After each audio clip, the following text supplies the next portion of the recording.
يا حبيبي يشبلوا البحر يتسقي خواليو l'istamsaltio bien sûr entre autres hein, entre autres. Je pense que dans ses œuvres, Lounas est sorti de la sphère privée, il est sorti de la sphère terrestre, hein, il est sorti de l'atmosphère, de la stratosphère, il est parti ailleurs là, hein. Même si nous pensons que son sujet est spécifique, particulier, clair, facilement identifiable, mais je pense que dans l'esprit de Lounas Matoub,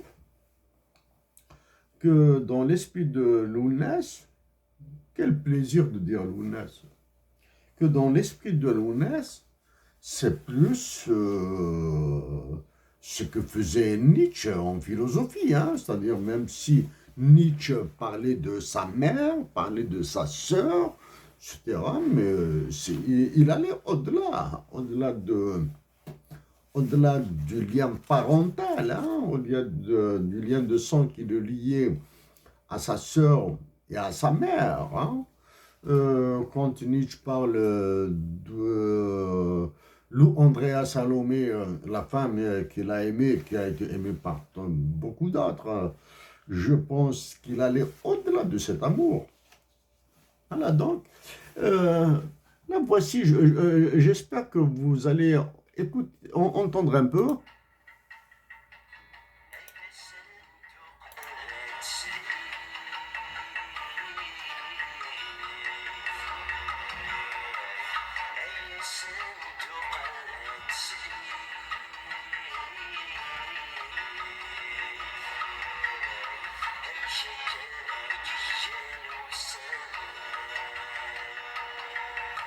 Écoutez.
C'est vraiment, il me chamboule.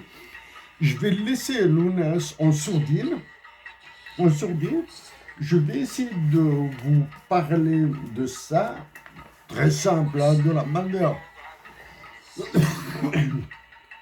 manière la plus simple qui soit. Bien sûr, ce que je dirai là, probablement qu'il sera publié, qu'il sera diffusé, probablement que non.